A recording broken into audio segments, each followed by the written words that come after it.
You are listening to SPN, the Sports Podcasting Network. Coming to you from beautiful Vancouver, Canada, this is Scuderia F1, the podcast that is always up to speed with the latest Formula One news. Follow us on Twitter at Scuderia F1 Pod and subscribe to the podcast on iTunes and Stitcher. Now, here's your host, Mark Daly.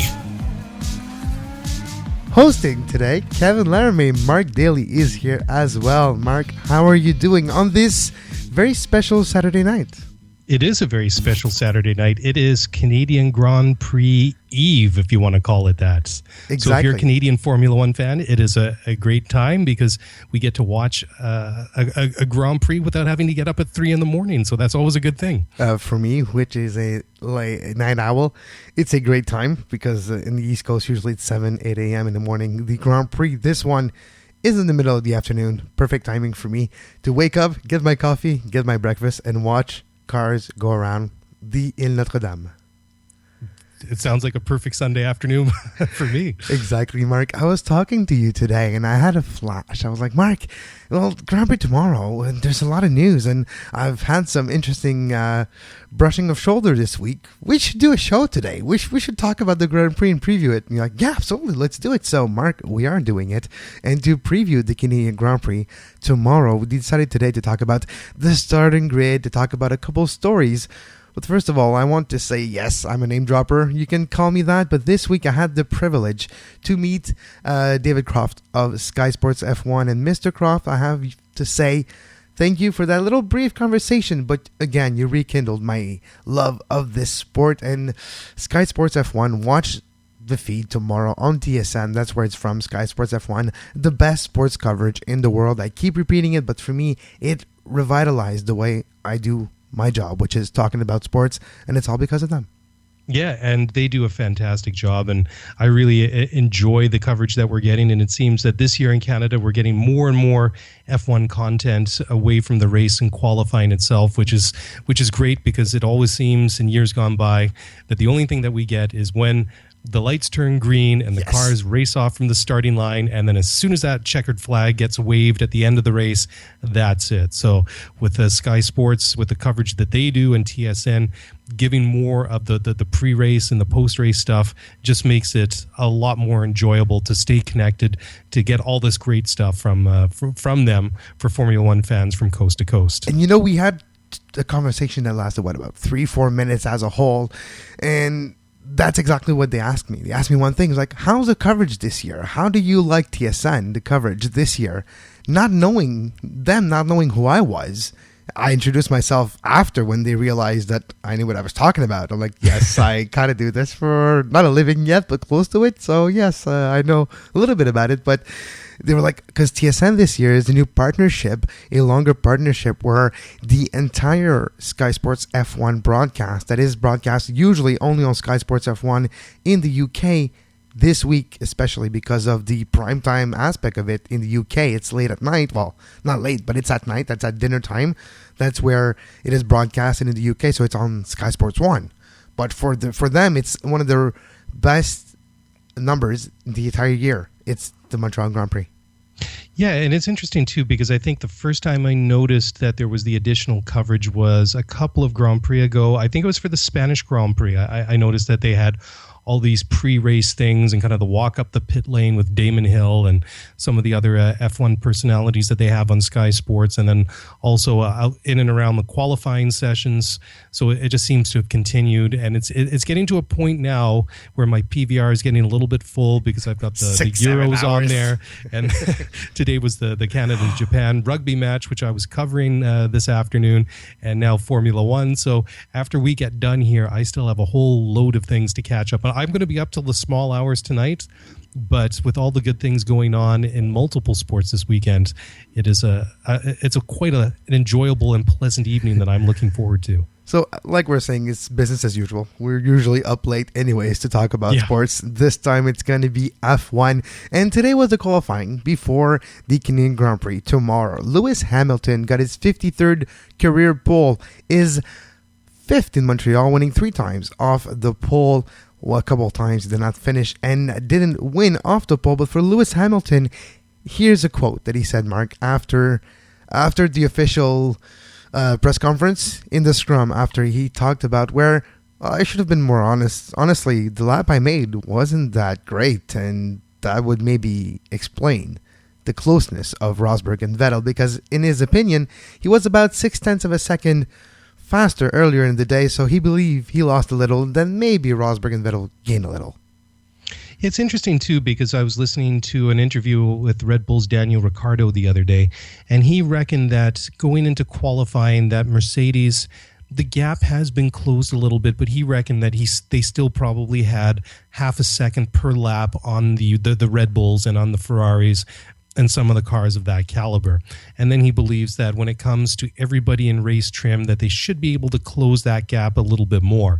But when you look at the qualifying session, it was very, very close. You have Lewis Hamilton on pole with a 8:112, and then Nico Rosberg about 6/100ths of a second behind at a 1:12.874. Sebastian Vettel just a hair behind him at a 1:12.990, and then Daniel Ricciardo at a 1:13.166.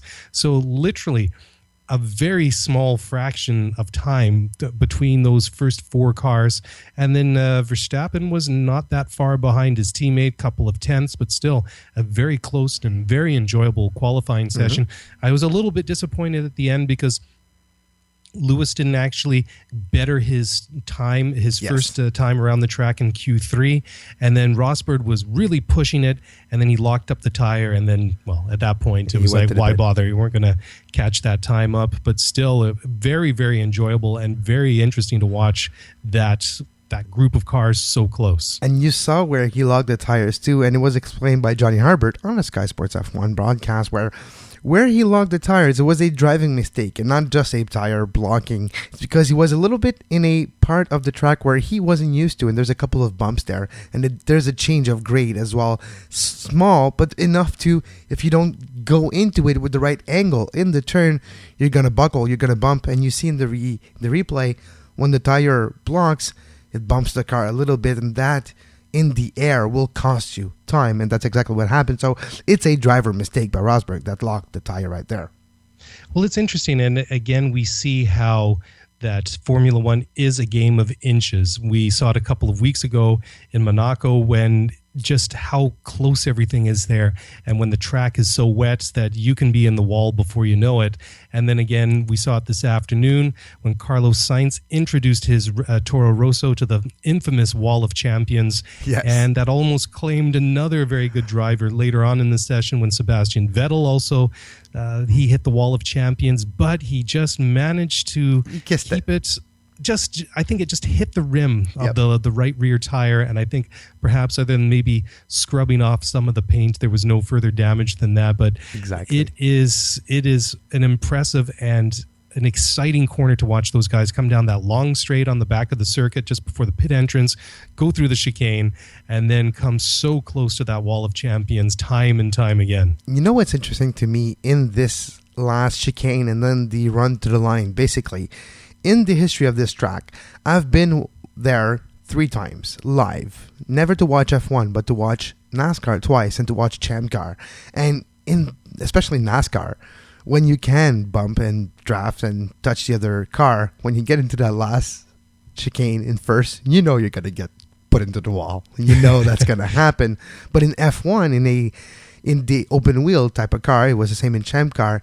If you're second, just behind, it gives you a last minute, last chance opportunity to go for the win, which is not the case in a lot of racetrack, if any other in the circuit this year, maybe because of the amount of tracks. But with the Circuit de Villeneuve, when you get to the last chicane, then the run to the line, you have a chance that if your car is good enough and you're just maybe 0.2 of a second behind the other one, to brake a little late, trying to get in, try not to touch the wall, then try to carry enough speed to counter the other guy, which is going to have taken the chicane correctly, but it's going to be a drag to the line. That only happens in Montreal, and it happens in any other series, F1 included. And if the cars are that close, we'll see tomorrow. But it could be an interesting run to the line.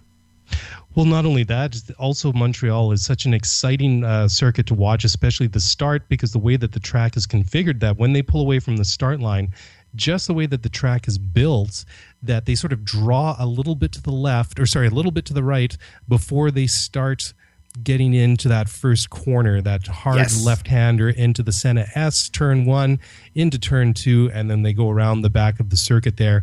There's always been some interesting things there, not just only at the start, but throughout the race itself, but it is always a very exciting start to a Grand Prix when you see those 22 cars head down the straightaway into that first corner, and there's always a little bit of grief there, and it's also a great place to pass, because we've seen some very brave overtakings there over the years, so it should be a good one tomorrow afternoon. Exactly. And now the weather report. Let's just take one extra second and load up Meteo Media. Yes, the weather report that I use every single morning now is actually being useful for the F1.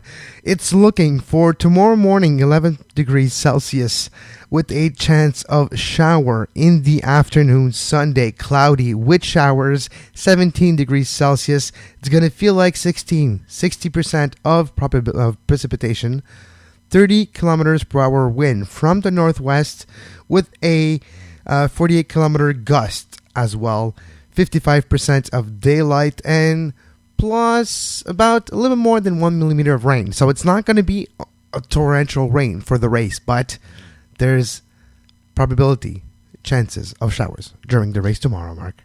Yeah, well, there was a couple of drops here and there throughout the qualifying session today. So I was kind of wondering if the clouds were going to open and if the rain was going to come out, but it never actually turned out that way.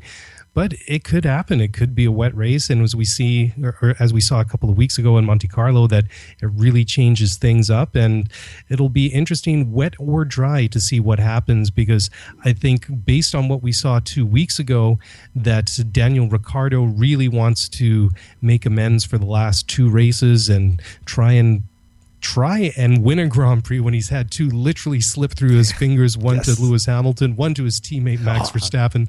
So he's obviously going to be up for this one, but he's going to have to get past a Ferrari and a pair of Mercedes to do it. So I think strategy is going to be very, very interesting tomorrow. I noticed that everybody seemed to be on the ultra soft, so that looks like it's going to be the tire of choice. And I wonder how many stops, if it's going to be a 1-stop or 2-stop race for these guys.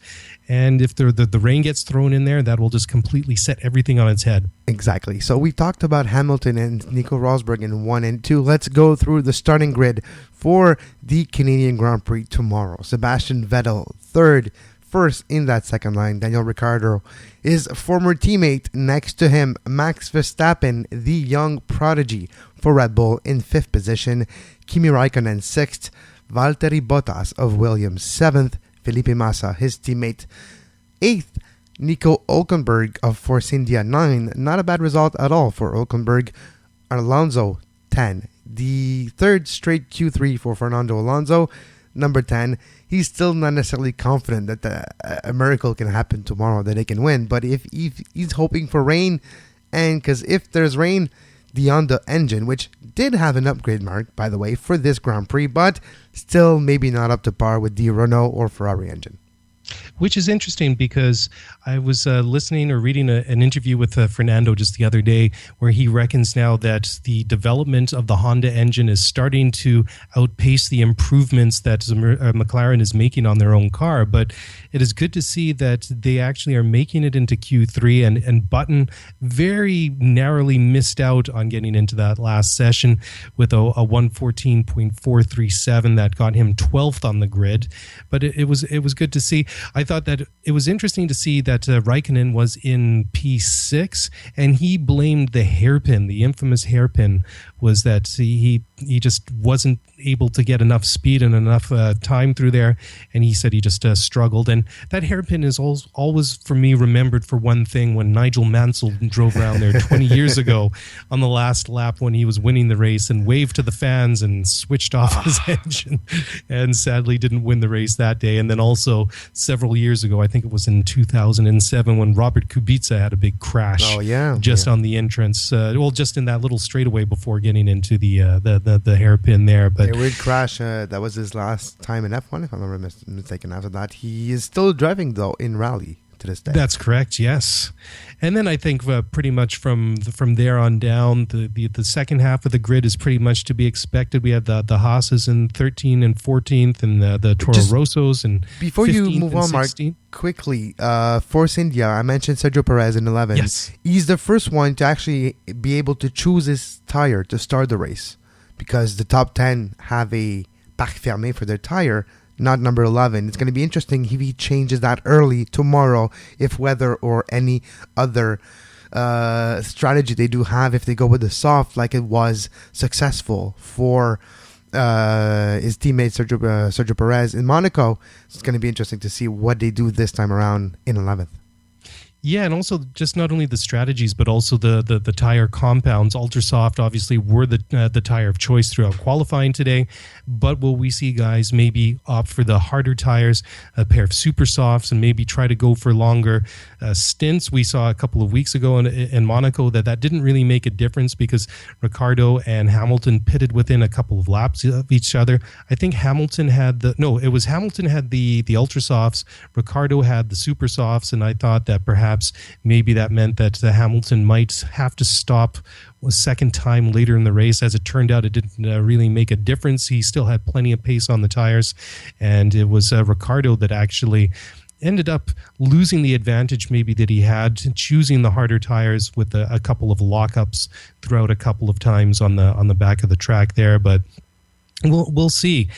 I just have this feeling, though, just to sort of move a little bit ahead of the game here, that this last couple of days throughout the qualifying, throughout the practice sessions, and then also going back 2 weeks to the previous Grand Prix with the victory, I really get the feeling that Lewis Hamilton has finally arrived in 2016. Yep. Really feels it's taken half a dozen races to get through that funk and get through that patch of bad luck that he had with engine failures and just mechanical problems all around. It just feels that was a real transitional moment, because Rosberg was just not a factor at Monaco a couple of weeks ago, and of course he had to let Hamilton by in the first half of the race, and then he just didn't really have any pace or any grip throughout the entire race, and then was passed right at the very end on the very last corner. And apart from, I guess, having to retire from the race, this was about the worst case scenario, because where he ended up, Hamilton almost had the maximum amount of points. I think at the end of by the time it was all said and done, I think he closed the gap to Rosberg by 23 points. So it was almost a point that was like, Rosberg, you basically didn't really need to drive this race, because you didn't really your teammate gathered up all these points almost in one shot. Of course, he's still a little ways behind him in the championship, but he only can't afford to have points. another race like that tomorrow. What's 23 points when you have, 16 races remaining? 15 races remaining? Oh, it's still astronomical. Yeah, it's still like a full season. What's 23 points? Like, we imagine about 2 months ago we talked about the 50-something points ahead of Hamilton by Rosberg. That's now half of that, and that's because of a little bit here and there, a lot in Monaco, a little bit here and there, and it goes a long way. Imagine if Hamilton wins, Rosberg finishes fourth, which is very possible with the pace of the other cars. That's another, I'm not good at quick math, but it's another handful of points at least, so it goes quickly. Well, you think that there's still 16 races left in the season, and that used to be what the limit of the calendar was a 16-race Formula One calendar. So basically, you could make the argument that the season starts now. If you look at almost traditional training camp is over. Yeah, training camp is over. Now we're off to the real debate and real battle on the track, hopefully. Well, and that's the thing. It really is a marathon and not a sprint, considering just the length of the season, and that when this year gets done, when the Formula One season is over, we'll literally be taking the Christmas decorations out of the attic and getting them ready to put them up, because the last race is almost at the beginning of December. I can't remember. It's November something or other in the 20s, November 20 something. So there's definitely a long way to go. It's not a NASCAR season yet with a 38 calendar race season, which is insane, but it's getting there. It definitely is. I don't know if they could actually push it beyond 21. No. I know I was reading something. Logistically, it's almost impossible. To get the cars to the tracks literally in like 2 weeks span, it's still logistically like a miracle every week. It is, and not only that, it's just the human side of it too. The drivers, the team mechanics, the wives, the support staff, the wives, everybody that goes into making up the Formula One team, the Formula One family. I just don't think it's humanly possible to push it beyond 21, perhaps even 22 races. Because was Korea not scheduled at one point in the last winter, and yes. it didn't actually go. But could you imagine if it was 22 races? Well, that would be insane. That's come on, 22 races. It's almost a race every 2 weeks, even almost a little more than that. I mean, which, if you're a Formula One fan, isn't a bad thing, but for all the other people that actually have to go to each and every circuit, you need off-season. That's definitely a huge challenge. Exactly. All right, so let's just finish quickly the starting grid. We have Esteban Gutierrez in 14, Romain Grosjean of Haas as well in 15, Carlos Sainz Toro Rosso 16, 17th, Jolyon Palmer of Renault, who crashed in Q3 actually, so never made it to Q2. Verline of MRT Mercedes, Sauber, Felipe Nasser 20th. We had 19th Marcus Ericsson, and Rio Arianto 21st. Magnussen didn't participate in the session, having crashed his car earlier in the practice session this morning. That's going to be a really tough thing for a mechanic to have your car go through and then have your driver put it in the wall like Magnussen or Sainz, and then you're going to be up all through the night on Saturday to make sure that car can roll out.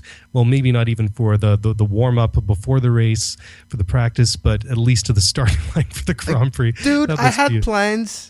I was going to go to a nice restaurant in Montreal. I was going to go to the old port to see something. But because of your driving, hitting that wall, now I have to stay up all night, putting back some fiberglasses, some paint, and some bolts on your car. Damn you, Magnussen. Yeah, it's going to be very disappointing for those guys and very frustrating. But I was just, there was one other thing I wanted to talk about now. This is a very interesting thing that came out. It's a little bit of gossip, but apparently Nico Rosberg is on the verge of signing a new contract with Mercedes. And Toto Wolff, the manager over at Mercedes, said that they want to continue with Rosberg, and neither party, and the quote is that neither party is flirting with alternatives. Now, Lewis Hamilton signed, I believe it was a 3-year contract with Mercedes last year. So I think that they're going to be looking at something, according to the rumors in the news, for at least a 2 or 3 year contract for Nico Rosberg. And if they can stay competitive and stay ahead of the rest of the pack, that is got to be bad news for everybody else who is not a Nico Rosberg or not a Lewis Hamilton or is somebody driving anything else other than a Mercedes. Somebody that has hope we see something else than a damn silver arrow winning something. I do have to agree. And another tidbit of news, or rumor you could say, Vettel's teammate in the future, Raikkonen, we all expect him to be there next year, but it's the year after and the year after that is the big question. Vettel's contract still has 3 years remaining, and in the last year of that contract, he has a say who his teammate is. Is that worth anything? Is that something that's interesting? Well, it kind of is, because, example, if he has a choice of having a Danny Kvyat that could take him out at every race, he's going to say, no, give me somebody that I can trust. So that's going to be interesting, because for me, what Ferrari needs to maybe break that glass ceiling this year is somebody that can push that car. Is Vettel that guy, and is Raikkonen that guy? I'm not sure, and I haven't answered that question yet, because we've seen the reaction of Vettel in a race, in the last few races, where he is confused and seeing people faster than him. Hey, he's not supposed to do this. Come on, you need to get every ounce possible of speed out of this car, and you need to push. He was close today. He pushed, but in his own words, he did a mea culpa in Italian on the radio after the qualifying, saying that I thought maybe the pole was possible, but I didn't push the car enough. That's interesting to see if Vettel even is the guy to push that car to the limit. I'm not sure of that, Mark. Yeah, and that is a really sort of a tough thing. Is like, do you really push the limits? Because I was just queuing up something here, some of my notes about Sebastian Vettel, and they were asking him, you've managed to kiss the wall of champions every year that you've been here. And he said that the Circuit Gilles Villeneuve on the Ile Notre Dame is one of these tracks where you really have to push it. You really have to throw the car over the curbs. And it's a tough and a brutal track to drive. But when you hit it and you just get it right, it's a wonderful feeling. It is. And speaking of the Circuit Gilles Villeneuve and the Canadian Grand Prix, here's the Canadian Grand Prix in numbers according to Formula1.com, Mark. Did you know that there was other venues for the Canadian Grand Prix before the Circuit Gilles Villeneuve? 2, to be quite honest. Would one of those be Motorsports? Yes, Motorsport is the second one. Okay. Well, actually, it was the first one. But prior to Motorsport, it was actually 8 times in another race. It was actually in Quebec too. It was in the mountains that now is more known for skiing than racing, but the track still exists and it still has a driving school to this day on the track in Mont-Tremblant. Oh, wow. Absolutely. It's kind of cool. And I've mentioned here too that I sit near the ghost of the old Westwood Motorsport Park, which is long gone, but there are certain areas where you can still see where the old track was and all the street names are around there, but definitely not a venue for the Canadian Grand Prix, past, present, and probably not for the future either. 235, the number of laps led in Canada by Lewis Hamilton, more than any other driver in history bar Michael Schumacher on 433. Hamilton's closest current rival is Sebastian Vettel with 157 lap led in Canada. Well, Hamilton, did he not get his very first Formula One win at 2007, if I'm not 2007, mistaken. That's right. So it's obviously a track that he goes very well on. Exactly. 7. And the victory tally achieved by the most successful driver in Canadian Grand Prix history, Michael Schumacher. Closest to him in the wins table is Lewis Hamilton, currently on 4. That's a very impressive stat, too. If you think, just compared to the length of the successful careers that both of those drivers had, and obviously Michael was, 7-time world champion? Yes. And 7 wins on any one circuit is an impressive feat. And to think that Lewis has already got 4 under his belt and has still got many good years ahead of him in Formula One, that he could theoretically equal and perhaps even better Michael's record at some point. Exactly. And the last Ferrari win, by the way, in Montreal was in 2005 by Michael Schumacher. Has it been that long? That long years, for Ferrari. gosh. Going up to 12, actually. I think it's actually 2004, maybe off by 1 year, but it's definitely 12 years. That seems like a very, very long time. I didn't actually realize it had been that long. And it really sort of begs to ask the question is Ferrari going to turn it around? Because we were talking about on the last show that despite some early promises in the opening Grand Prix of the season, that they've been largely disappointing. Obviously, Vettel's had some unfortunate incidents, and he was obviously Russia's the one that comes to mind the most when he was taken out in the second corner by Danny Kvyat. But just when you look at it just in general, that they just don't really seem to have lived up to the expectations and the promise that they had early on. As Sebastian was saying in an interview on F1.com that he's happy with the upgrades that they have on the engine, and certainly he got very close to the Mercedes in qualifying, but the race is always a bit of a different story. What will it be like on a track like the Circuit Gilles Villeneuve, which is notoriously hard on the brakes? I know we've seen the Mercedes kind of go around a couple of times in recent years with brake problems, so if we see something like that again tomorrow, is this maybe an advantage for the Ferraris? Is it going to be the advantage for the Red Bulls? The Red Bulls, I think, have surprised everybody this year. And then, of course, getting Max Verstappen into the team as well has been a real injection of energy for them as well. So it is going to be a fascinating Grand Prix on Sunday. 3.4, the maximum lateral G-force experienced by drivers around the Circuit Gilles Villeneuve at turn number 5. That's interesting because I think I was looking at some of the stats for Bahrain. By the way, I believe 5 is...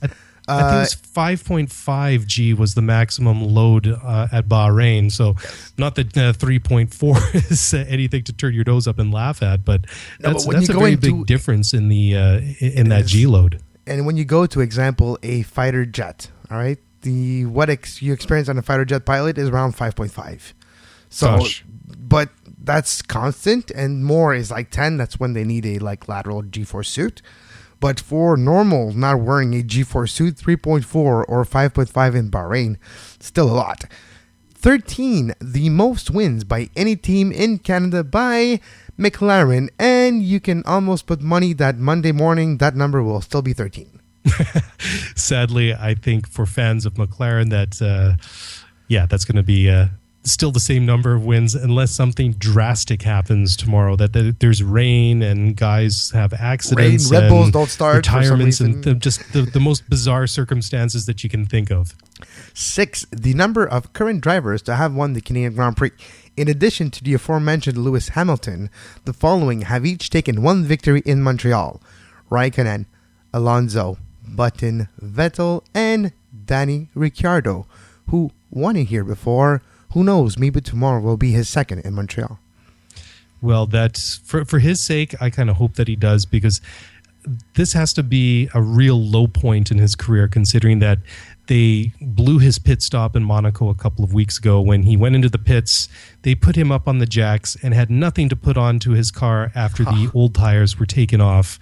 And he watched Lewis Hamilton pass him for the lead in the Grand Prix, which was something that he was not able to get back later in the race. And then also something similar in Barcelona and Spain a couple of weeks before that, when he had a puncture late in the race and had to go in and change tires. And his teammate, is Max still 18 years old, or is he actually turned 19? I think he's still 18. I'm not sure, but anyways, 18 or 19, still very young. Yeah, and so he must have been extremely upset to see 2 races slip through his fingers. So having won at this track before, it's a track where he knows he can go good on. He's got a good car underneath him. So I hope for Danny Daniel Ricciardo and his fans that he could go there well tomorrow. And just like McLaren ending up with 13 wins on Monday morning, Danny Kvyat, with my bit of my slip there, he's probably going to be another guy that on Monday morning will not be able to claim the Canadian Grand Prix of one of his race wins unless wait tomorrow. He's going to win. Bizarre circumstances play out tomorrow afternoon for him as well. 45, the percentage of the Montreal lap spent at full throttle. That is insane. And that, for a season where you have a lot of Grand Prix and a limited amount of engine, for your car to be at full throttle for almost half of that lap is insane. And will we see tomorrow engine failures? Well, there's more probability of that happening tomorrow than probably any other time in the season. Well, it's interesting. If you look at the Ile Notre Dame, it's long, but it's not very wide. There are some very tight and technical parts to the track, but there are a lot of straight and long straight sections in between. And obviously, after the hairpin, and then you have that run down to the pits, and then the chicane, and then another nice long straight piece back to the first corner again, and then a couple of straight sections on the backside again.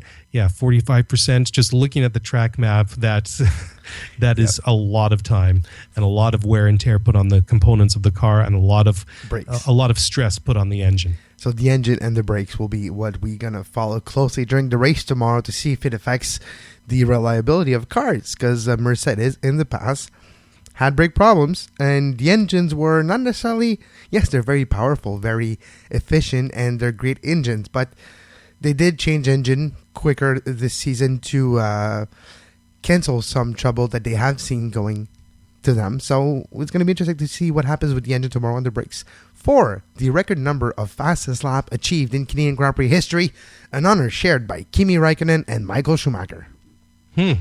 2 world champions right there. What would be 8 world championships between them, 7 for Michael and 1 for Kimi? Exactly. Well, that one for Kimi, Michael with 7.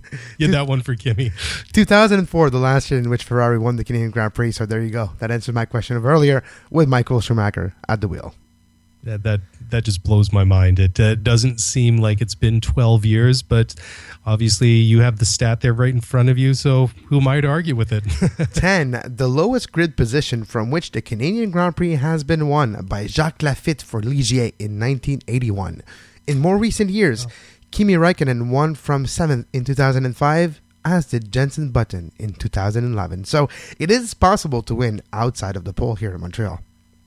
That is a very interesting statistic. I think that on any track, to come from a position as low as 7th and win a race is very, very impressive, especially on a track like Montreal, because if you get down and you get too far off of the lead, you can really get far behind in a long time, because it's, as we were saying, it's not a very wide track, but the island is very long, and with so many very quick sections, there's not really too much that you can really make up speed and make up position. So you really have to be on it. You have to have your strategy down right, and you have to have a bit of luck go your way as well.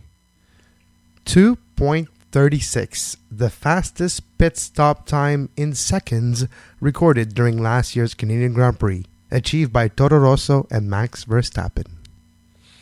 That is just amazing how quickly that they can actually change the tires on a car now. I don't even know as a driver how quickly you have to have your reactions, because by the time you're stopped and you comprehend that, you're on the throttle and you're away again. It's amazing. Let's take a 2.36 seconds break. Starting now. Okay, it's 2 seconds. It's 2 seconds and 36. It's that quick. They just change the tires. It's mind-boggling. It's absolutely mind-boggling how quick they can change the tires in Formula One. And the finish seems fitting. The number 1, the number of times Gilles Villeneuve won his home Grand Prix, 1978. Absolute legend, and deservedly that he has the track named after his memory. I mean, he was a true icon in racing and also in the Canadian sports landscape. So it's a worthy monument to his memory for sure. Quickly, Mark, I just wanted to finish the show today by talking about the lap times, because for me it's interesting, the speed. And we talked about how the drivers in 2016 complained that they can't push the car, it doesn't go fast enough. They've seen cars go faster and they've experienced, for them, F1 should be the fastest car. So the lap record in race for the lap time is 1:13.622 by Rubens Barrichello in 2004 for Ferrari. That's the lap record in race. For the fastest lap ever on this track, it was in qualifying in 2004, that same year, which that year there was a return of the slick tires. It was a great year where the car almost was back to basic, and that's when Jacques Villeneuve was talking about how he wanted to go back, and that's that time of year to put back in perspective. So Barrichello, Schumacher, Michael, Ralph, those are the names that were driving and very fast back then. So Ralf Schumacher, 2004, a 1:12.275 in Montreal. So even in qualifying right now, there's still about 0.6 of a second removed from the fastest lap of 12 years ago. That's right. Lewis, he set a time of 1:12.812, but they wanted to increase the lap times over the next couple of years by up to 5 seconds. What was it not? Was that not the goal or the boast? But I think so, yes. Yeah, it's literally a monkey in the wrench. It's literally what it is. Yeah, they definitely have been able to drop those times just with the new tire compounds that they have this year. So, but if you were looking at it, and we were talking about this before we started, that the Q1 times would be closer to what we might expect for lap times in the race tomorrow. You look at, well, Lewis didn't really have a great Q1. He had a 1:14.121. Nico was fairly close to... Well, he was a little bit more ahead of Lewis. He was a 1:13.712, Vettel a 1:13.925, and Ricciardo was just a hair over 1:14. So it will be interesting to see whereabouts, assuming we're actually going to have a dry race tomorrow, because the threat of rain is there. But it'll be interesting to see the lap times once they get their tires up to temperature, and once they get rolling to how close to those times they're going to be. But let's keep a mental note of checking that time of 1:12.2 at least. Let's just remember this for next year when maybe they're going to change with wider tires in the back, which is a big effect. Because if you have wider tires in the back with the downforce, that downforce is more impactful on the grip. The car has even more grip if those tires are wider. So in turns and in straightaways, speed will be more carried, and that could change lap times and could go back to maybe fastest lap. Because it's always fun, and isn't it part of F1 in a way to try to always better the car in itself and trying to get the fastest cars in a safe way? That needs to be important, but the fastest possible. And when you're fighting for record, it's that more interesting and intriguing and exciting. Definitely. Formula One has always been the pinnacle of motorsport, and they have to keep that and keep moving forward. But there is a bit of a trade-off too. They have to make those technological innovations, but they also have to strike that balance with the affordability, because you look at a team like Sauber and how they're really dropping off and they're at the back of the grid nowadays. But it's also interesting, you were talking about the mechanical grip and the wider tires, and just going back and looking at some of the old pictures, and you see the cars from 20 years ago or 30 years ago in the 80s where they had these big, fat, wide, slick tires and the big rear wings and front wings and the wider suspension and everything like that. And then you look at the cars of today and just how narrow the tires are and how narrow the wheelbase is, and it really does make a big difference. And then when you see some of these different lap times and you see when they were set, like the early 2000s, I think that the fastest lap ever was set around Monza by Juan Pablo Montoya, and that was about the same era that we've just been talking about. That was about somewhere in between 2003, 2004, 2002, thereabouts. So it's already well over a decade ago. So if they can manage to find the more speed in the car and keep advancing the technology and get Formula One back to where they should be and get the speed and the performance out of it, that's where they need to go. Because otherwise then, if they're only a second or so faster than a GP2 car, that almost defeats the purpose a little bit. You expect a Formula One car to be quick, fast, performs like you wouldn't believe, like a fighter jet on four wheels. So yeah, that's it. That's what we expect, and that's what we love. And here, just to put in mindset, the fastest lap that a NASCAR of the Nationwide Series back then did in the Circuit de Villeneuve is 140, and a Champ car is 128, to put lap times in perspective. So the 112.86 today, still pretty fast. It sure is, but it's amazing to think that they can get even quicker, and that's what the goal is, because we were looking at it several episodes ago, just some of the modeling that they're doing for the 2017 cars and how just some of the expected numbers going around at Barcelona, just some of the twistier, tighter parts of the track. I think that they expect the cars to be 40 or 50 kilometers an hour faster than they are in 2016, and that is another number that really kind of blows my mind to a certain extent. Yeah, now that's not in a straight line. That's through a corner, 40 to 50 kilometers an hour. That's impressive. It's crazy. It's impressive. Mark, we've talked for 43 minutes about the Canadian Grand Prix, and it hasn't happened yet. I'm pumped. I can't wait. And it's tomorrow, so that's the fun part. When listeners are listening to this, it's just a few hours from now. Exactly. And what a better way to head to the track or head to the TV or wherever you're going to watch the Canadian Grand Prix today than to have a little bit of a preview from us. And if we did 43 minutes for a preview, I shudder to think what the actual race review and the latest Formula One news is going to be like in a couple of days when we sit down and dissect this one and talk about everything that's going to happen around the track of Circuit Gilles Villeneuve on Sunday afternoon. I can't wait for the race. I can't wait to do the next podcast. It's just the greatest weekend of the year for Canadian race fans. And then we get to do it 15 more times in other tracks around the world. So it's a great time of year. Exactly. For Mark Daly, I am Kevin Laramie. You can follow us on Twitter at Scuderia F1 Pod and give us a subscription and follow button on iTunes, Stitcher, anywhere you get your podcasts, including the Sports Podcasting Network. And until next time, have a great checkered flag.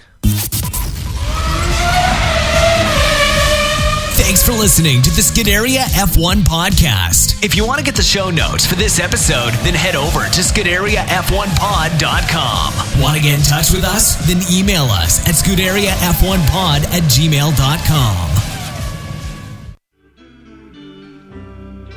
You were listening to SPN, the Sports Podcasting Network.